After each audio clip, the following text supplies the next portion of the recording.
तो देखते हैं कुछ और क्वेश्चन। तो ये रहा अगला क्वेश्चन। ये बोल रहा है find the 12th term from end of AP this.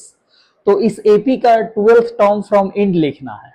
तो हमारे पास है ए का वैल्यू 3, एल का वैल्यू यहाँ पे चाहिए होता है। तो देखो एल का वैल्यू हमारे पास है यहाँ पे 201 और डी का वैल्यू अपने पास है 5 - 3 यानी कि 2। और बोल रहा है कि 12th term from end, the T12 from end क्या होगा? द T12 फ्रॉम इंड का फॉर्मूला हम लोग जानते हैं L - 12 - 1 इंटू डी, यानी कि 201 - 11 और डी का वैल्यू हो गया 2। तो ये हो गया 201 - 22, तो ये हो जाएगा 79। तो ये आ गया हमको। ठीक है, ये भी एक फॉर्मूला पुटिंग क्वेश्चन था, ज्यादा इसमें कुछ है नहीं। ठीक है, हम लोग अभी बेसिक बेसिक क्वेश्चन देख रहे हैं, फिर से चलेंगे और हम लोग इससे भी अच्छा लेवल के क्वेश्चन को करेंगे। ठीक है, पहले कुछ बेसिक कर लेते हैं ताकि प्रैक्टिस हो जाए। ठीक है, फिर आगे हम लोग बढ़ेंगे। देखो सीखने का ये प्रोसेस होता है कि मतलब पहले थ्योरी पढ़े, उसके बाद उस पर कुछ एकदम बेसिक क्वेश्चन किए और उसके बाद हम लोग डिफरेंट डिफरेंट टाइप का क्वेश्चन हम लोग करेंगे, तब जाके पूरा ये होगा। ठीक है, चलिए नेक्स्ट आगे बढ़ते हैं।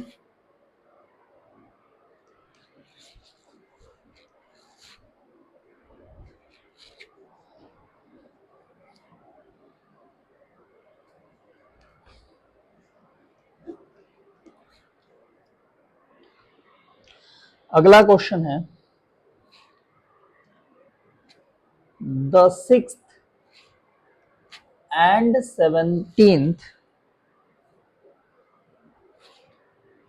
terms of an AP are 19 and 41 respectively,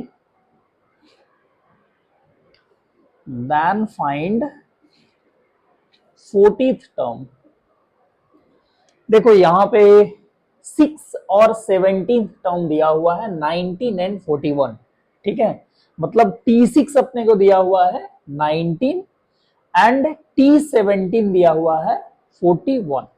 ठीक है, हमको फाइंड आउट करना है क्या? तो 40th टर्म यानी T40 का वैल्यू फाइंड करना है। तो T40 हो जाएगा क्या? तो A प्लस 39D।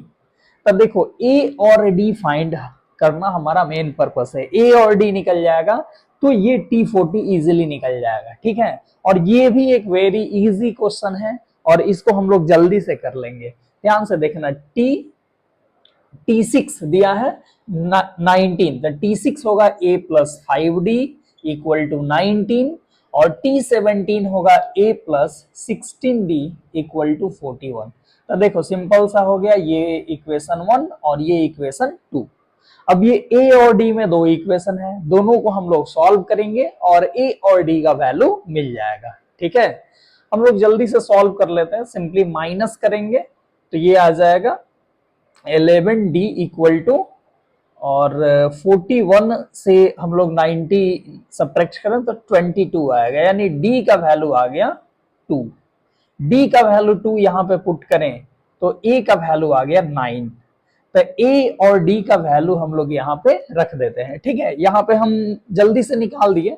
ठीक है, आप अपना कैलकुलेट करके निकाल सकते हो। ये सिंपल सा लीनियर इक्वेशन है, इसको इजीली आप सॉल्व कर सकते हो। ठीक है, चलिए यहाँ पे A का वैल्यू रख दिए 9 प्लस 39 इंटू 2, तो ये हो गया कितना 78 और प्लस 9 और ये हो जाएगा 87। तो 87 इसका फाइनल आंसर आ गया। ठीक है, तो ये भी एक वेरी इजी क्वेश्चन था, हम लोग इसको देखें। चलिए तो नेक्स्ट क्वेश्चन हम लोग देखते हैं और ये है if 10 times the 10th term of an AP is equal to 15 times the 15th term so that 25th term of AP is 0। तो देखिए जो क्वेश्चन पहले बोल रहा है, क्वेश्चन में जो उसको हम लोग पहले लिखते हैं। बोल रहा है 10 टाइम 10 टर्म, मतलब 10 into T10 equal to 15 times the 15th term, मतलब 15 गुने T15, ये दिया हुआ है हम लोग को। तो बोल रहा है कि so that 25th term of AP is zero, माने T25 equal to zero proof करना है, और T25 होगा A प्लस 24D, इसको जीरो प्रूफ करना है। तो देखिए हम लोग इसको लेकर आगे बढ़ते हैं, अपने कुछ न कुछ रिजल्ट आएगा।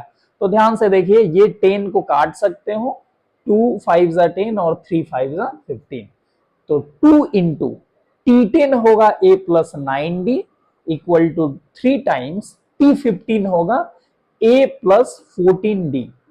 ठीक है, अब ये देख लो 2A plus 18D equal to 3A plus 42D। अब सबको इधर लाइए, तो 3A माइनस 2A हो जाएगा A plus 42D minus 18D करेंगे, तो ये देखो आ गया 24D इक्वल टू जीरो। तो देखो A plus 24D equal to zero, यानी आ गया हमको T25 इक्वल टू जीरो। तो देख लो यही ना प्रूफ करना था, ये प्रूफ करना था, हम लोग कर दिए, T25 इक्वल टू जीरो। ठीक है, तो ये सारा कुछ था बेसिक क्वेश्चन। अब हम लोग देखते हैं कुछ पूछा हुआ क्वेश्चन। ठीक है,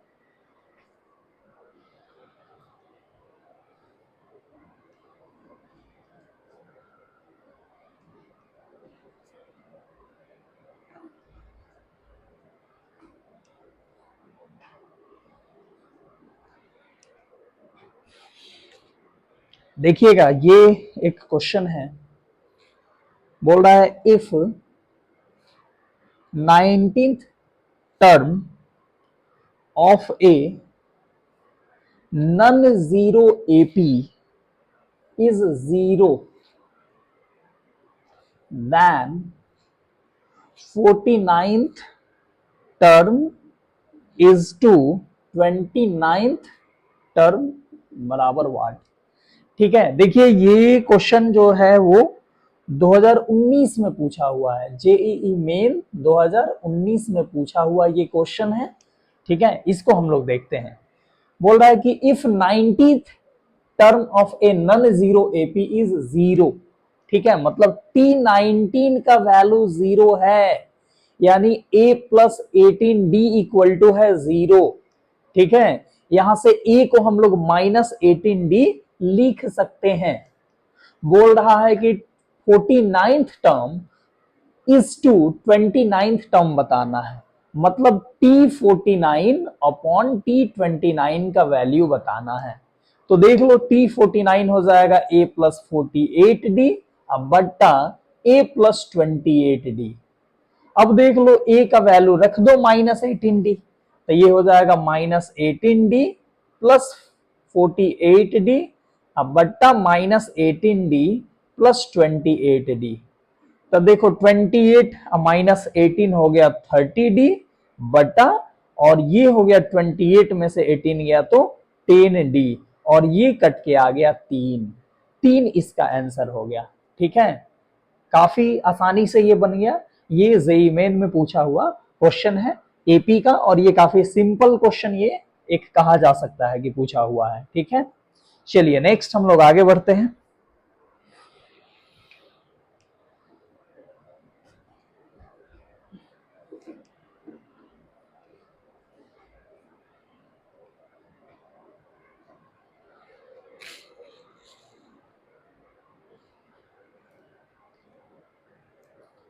क्वेश्चन है the number of common terms in the progression, दो प्रोग्रेशन दिया हुआ है 4 9 14 19 dot dot up to 25th term, और दूसरा है 3 6 9 12 अप टू 37th टर्म। तो देखिए बोल रहा है कि इस दोनों एपी में कितना कॉमन टर्म होगा, ठीक है, number of common term find out करना है। और इस टाइप का भी बहुत सारा क्वेश्चन पूछा हुआ है। ये जो क्वेश्चन है ये लेटेस्ट एकदम 2024 में पूछा हुआ है, ठीक है। तो आइए हम लोग इसको देखते हैं। बोल रहा है number of common terms in progression इतना एंड इतना। तो ध्यान से देखिए, खोजिए इसमें कौन सा टर्म कॉमन है। 4 नहीं है दोनों में, 9 देखिए 9 यहाँ पे हम लोग को कॉमन मिल गया, ठीक है। देखिए यहाँ पे अगला आप खोज भी सकते हैं या आप इसका कॉमन डिफरेंस लिख लो। इसका कॉमन डिफरेंस कितना है, तो 9 में से 4 गया 5, और इसका कॉमन डिफरेंस ये दूसरे एपी का कॉमन डिफरेंस लिख लो, 6 में से 3 गया 3, ठीक है। अब इस दोनों का जो एलसीएम होगा, ठीक है, इस दोनों का एलसीएम होगा वो इस एपी का, मतलब दोनों में जो दोनों का जो कॉमन टर्म होगा वो भी एक एपी ही बनेगा, और उस एपी का कॉमन डिफरेंस जो आएगा वो इस दोनों एपी के कॉमन डिफरेंस का एलसीएम आएगा। माने कि 5 और 3 का एलसीएम 15 होता है, तो इस एपी का जो कॉमन डिफरेंस आएगा वो 15 आएगा, ठीक है। माने अगला जो कॉमन टर्म हमको मिलने वाला है वो है इसमें 15 जोड़ दो, यानी कि 24।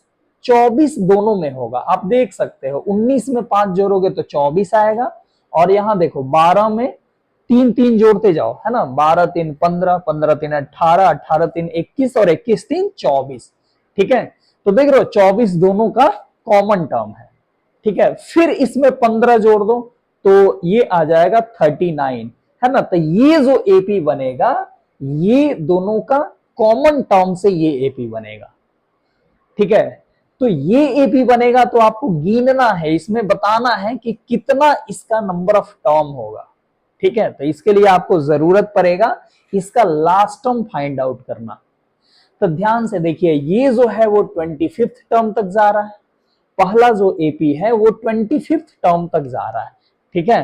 तो इसका T25 क्या होगा, पहला जो एपी है फर्स्ट एपी, इसका T25 निकाल लो। इसका T25 क्या होगा, तो A प्लस 24D, है ना, T25 लिख सकते हो A प्लस 24D, यानी कि 4 प्लस 24 25, डायरेक्ट लिख देते हैं 120, यानी 124 होगा। इसका T24 ये 25वां टर्म जो होगा वो 124 होगा। और सेकेंड एपी जो होगा, ठीक है, सेकेंड एपी ये वाला एपी, इसका 37th टर्म निकाल लेते हैं कितना होगा, है ना, T37। तो इसका T37 हो जाएगा A प्लस 36D, यानी कि 3 प्लस 36 इंटू 3 कर लो, ठीक है। तो ये हो जाएगा कितना, 108। तो ये हो गया 111। अब देखो ये दोनों का जो कॉमन टर्म होगा उसमें ज्यादा से ज्यादा माने मैक्सिमम क्या हो सकता है, तो मैक्सिमम हो सकता है 111 या उससे कम ही होगा। माने ये जो एपी होगा ना, इसका लास्ट वाला जो टर्म होगा वो 111 से ज्यादा हो ही नहीं सकता है। क्यों नहीं हो सकता है, तो इस एपी का, दूसरा एपी का जो 37वां टर्म है, लास्ट टर्म है, वो 111 है। तो जो कॉमन आएगा वो 111 या उससे कम होगा। तो हम ना इस एपी का लास्ट टर्म 111 ही मान लेते हैं। माने जरूरी नहीं है कि 111 ही हो, ठीक है, हो सकता है 111 से कम हो, ठीक है। चलो 111 लास्ट टर्म नहीं मानते, इसका हम लोग टीएन मान लेते हैं, और ये टीएन मान लेते हैं कि टीएन लेस देन और इक्वल टू 111 होगा, ठीक है। माने इस एपी का लास्ट टर्म कुछ भी होगा वो 111 से छोटा या बराबर होगा, ठीक है। आई होप ये चीज आपको समझ में आ रहा होगा। ये जो एपी हम लिखे हैं ये दोनों एपी के कॉमन टर्म से मिलके बना है। तो सोचो इसका जो लास्ट है वो कम है, वो ज्यादा तक जाते जा रहा है, ठीक है। तो जो कॉमन होगा वो 111 तक ही मिल सकता है। मतलब इस एपी का लास्ट टर्म 111 होगा या कम होगा, उससे ज्यादा नहीं हो सकता है। बस यही पे मेन कंसेप्ट है। अब ध्यान से देखिएगा, TN less than equal to 111 करना है इस एपी का टीएन, ठीक है, तो जो हो जाएगा a plus n minus one into d less than equal to 111 और a का वैल्यू है 9 plus n minus one, n हमको यहाँ पे फाइंड आउट करना है और d का वैल्यू क्या है, तो यहाँ पे d का वैल्यू आया था 15 लेस देन इक्वल टू 9 को उधर भेज देते हैं तो 111 में से 9 जाएगा तो 102, ठीक है, और n minus one less than equal to 15 से ये काट दो तो ये हो जाएगा 15 छक्का 90, 6 पॉइंट समथिंग आएगा, ठीक है, और 1 को भी उधर भेज दे तो n less than equal to 7 point something आएगा। तो देखो n का वैल्यू 7 पॉइंट समथिंग तो नहीं ना हो सकता है, इसका मतलब कि 111 एग्जैक्ट नहीं होगा, उससे कम वाला वैल्यू होगा, ठीक है। तो बोल रहा है n का वैल्यू 7 पॉइंट समथिंग से छोटा या बराबर, तो n हम जानते हैं कि हमेशा पॉजिटिव इंटीजर होना है, तो हम लोग क्या करेंगे, हम लोग यहाँ पे n का वैल्यू बोल सकते हैं कि देखो जी 7 हो सकता है, 6 हो सकता है, 5, 4, लेकिन हमको जस्ट छोटा चाहिए, जस्ट छोटा चाहिए, इसलिए n का सबसे बड़ा वाला वैल्यू ले लेंगे 7, ठीक है। मतलब ये मतलब जो कॉमन टर्म आएगा ना वो 111 से जस्ट छोटा वाला होगा, और ऐसा जस्ट छोटा लेंगे ना तो 7 टर्म टोटल रहेगा, ठीक है। मतलब पूछ रहा था नंबर ऑफ कॉमन टर्म, जो कि हो गया नंबर ऑफ कॉमन टर्म हो गया कितना 7, ठीक है। तो ये हमारा हो गया फाइनल आंसर। ये क्वेश्चन 2024 में पूछा हुआ है, आई होप ये आपको समझ में आ गया होगा। चलिए नेक्स्ट क्वेश्चन है, if a1 a2 a3 dot dot an b in ap a5 इक्वल टू 2 a7 है एंड a11 इक्वल टू है 18, तो इसका वैल्यू बताना है, देन इतना इक्वल टू व्हाट, a11 बराबर है 18, इसका मतलब है a प्लस 10d का वैल्यू है 18, ये हो गया इक्वेशन अपना फर्स्ट। ये एक दिया हुआ है a5 यानी a plus 4d equal to 2 times a7 है, a7 का मतलब हुआ a प्लस 6d। अब देख लो सबको उधर ले जाते हैं तो 2a माइनस a हो गया, और इधर देखो 6 टू 12d अब माइनस 4d है ना, यहाँ पे 12d माइनस 4d हो गया 8d बराबर 0, a प्लस 8d बराबर 0 माने a बराबर माइनस 8d, ये आ गया। a का वैल्यू सिंपली यहाँ पे पुट कर दो, माइनस 8d अब plus 10d equal to 18, 10d में से 8d गया तो 2d इक्वल टू 18, यानी d का वैल्यू आ गया 9, d का वैल्यू 9 यहां पे रखोगे तो माइनस 8 इंटू 9 यानी a का वैल्यू मिल गया हमको माइनस 72, तो a और d मिल गया। अब ध्यान से देखना, इसका वैल्यू चाहिए, तो इसका वैल्यू चाहिए तो क्या करोगे, a10 प्लस a11 रूट में है, यहाँ पे a11 प्लस a12 रूट में है, ठीक है। क्या लग रहा है, क्या मन कर रहा है करने को, सोचो। यहाँ पे ऐसा नहीं मन कर रहा है कि रेशनलाइज कर दिया जाता तो मजा आ जाता, तो कर दो रेशनलाइज, ठीक है, मजा चाहिए ना लाइफ में, तो यहाँ पे रेशनलाइज कर दो सिंपली, है ना। हम सारा लिखेंगे नहीं, रेशनलाइज करोगे तो क्या आएगा, सो हम यहाँ पे डायरेक्ट लिखेंगे 12। यहाँ पे देखो ऊपर नीचे, इसको पहले आप सोचोगे ये उल्टा है, ठीक है, मतलब यहाँ पे a11 और यहाँ पे a10 आप लिख सकते हो इजिली, ठीक है। सबको ऐसे ही उल्टा कर दो और ऊपर नीचे गुना और भाग कर देना है किससे, तो root a11 minus root a10 से, तो देखो क्या आएगा, नीचे आ जाएगा a plus b into a minus b करोगे, ठीक है, तो आ जाएगा a square minus b square, मतलब नीचे आएगा a11 माइनस a10, यानी कि a11 minus a10, 11 term minus 10 term, यानी आ जाएगा कॉमन डिफरेंस है d, नीचे आएगा d और ऊपर आएगा root a11 minus root a10, यहां पे भी नीचे वही आएगा d आएगा और ऊपर में आ जाएगा root under a12 minus root a10, ठीक है। ये आप मतलब हम डायरेक्ट लिख दिए हैं क्योंकि हमारे पास जगह ज्यादा नहीं है, ठीक है। आप कॉपी में अच्छे से रेशनलाइज करोगे तो देखना यही चीज आएगा, ठीक है। जगह ज्यादा होता तो मैं इसको बना देता, लेकिन इसको पूरा डिटेल्स में मैं बनाने लगूं तो यहाँ पे बन नहीं पाएगा, ठीक है, बहुत कम जगह है।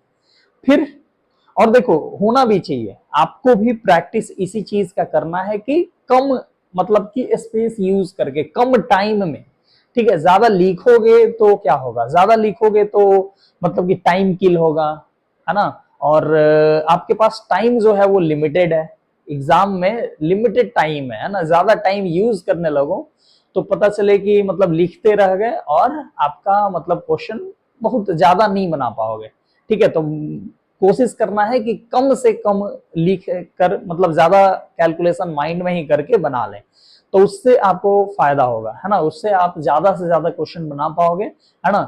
तो ये चीज स्टार्टिंग से ही करना है, स्टार्टिंग से मतलब प्रैक्टिस करना है कि फास्ट थोड़ा करें, कम लिखें। चलिए फिर ये हो जाएगा आगे, फिर ऐसे ही नीचे डी आते जाएगा और ऊपर ये ऐसे आएगा। लास्ट वाला आएगा ऊपर में root under A18 minus root under A17 अब बट्टा डी। देखो ये कट जाएगा, रूट अंडर यहां 11 है, ठीक है, 11 देख रहे हो, 12 माइनस 11 आएगा। अब देखो यहाँ पे A11 और A11 कट जाएगा, वैसे ही A12 अगले में A12 आएगा, ठीक है, अगले में A13 माइनस A12 आएगा तो उसके A12 से कटेगा।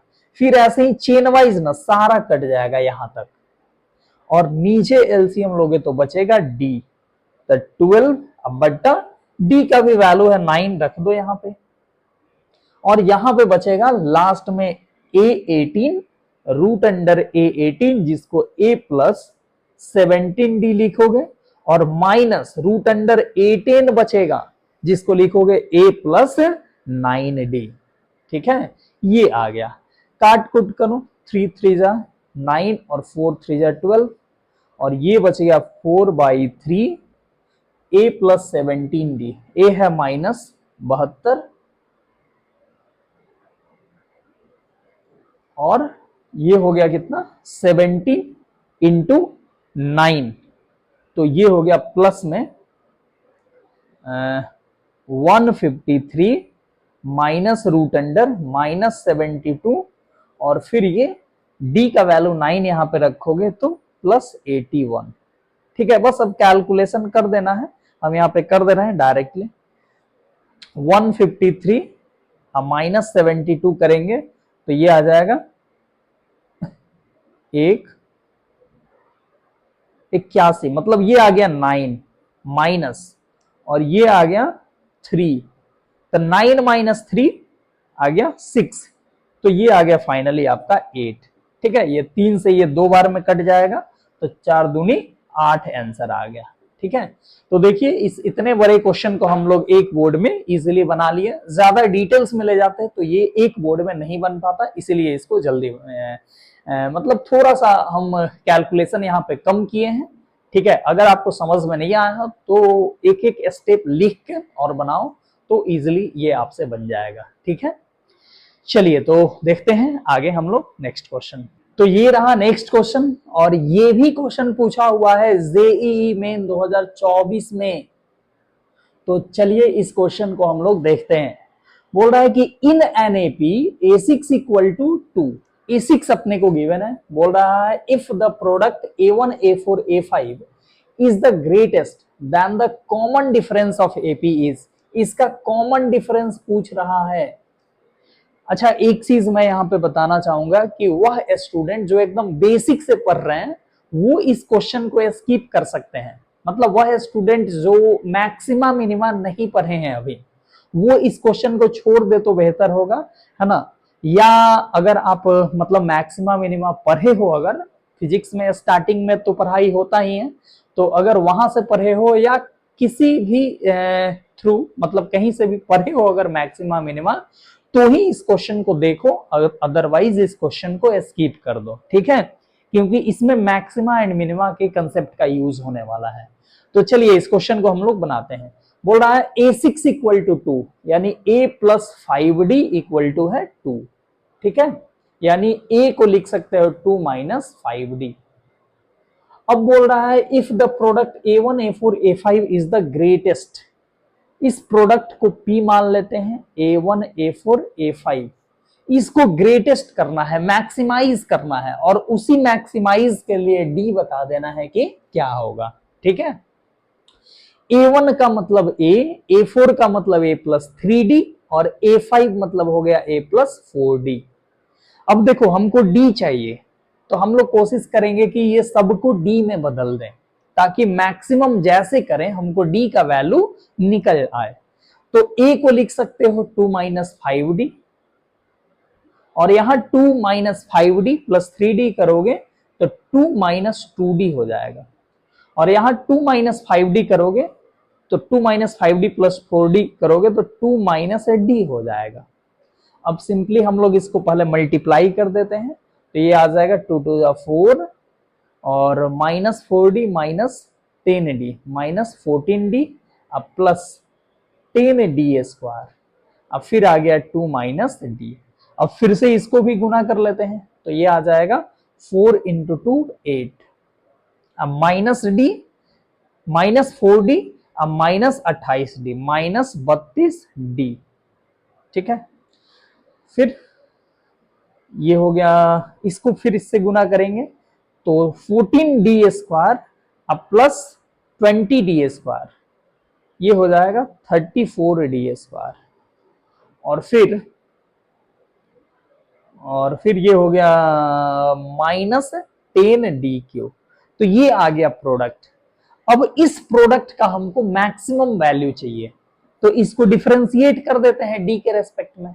ठीक है, मतलब डी पी बटा डी डी। ठीक है, तो ये क्या आ जाएगा, इधर से शुरुआत करते हैं, तो ये हो जाएगा माइनस 10 तिहाई 30 डी स्क्वायर प्लस 34 दूना 68D और माइनस 32। ठीक है, ये आ गया। अब देख लो, इसको जीरो से इक्वेट कर लो, तो जीरो से इक्वेट करोगे तो हम ऐसा करते हैं, इसमें -2 कॉमन करेंगे तो आ जाएगा 15D स्क्वायर माइनस 34D, और यहां से -2 कॉमन करोगे तो प्लस 16 बराबर 0। ठीक है, अब इसको सॉल्व करने के लिए 15 को 16 से गुना करोगे तो 15 15 225, और एक बार और 15 आएगा तो 240, और 34 है तो 34 है तो 24 और 10। ठीक है, -2 तो उधर चला गया, ये आ गया 15D स्क्वायर माइनस 24D अब माइनस 10D प्लस 16 बराबर 0। ठीक है, कैलकुलेशन अब बस बच गया है, कैलकुलेशन हम लोग जैसे खत्म होगा हम लोग का इजिली आंसर आ जाएगा। ठीक है, तो ये आ गया 15।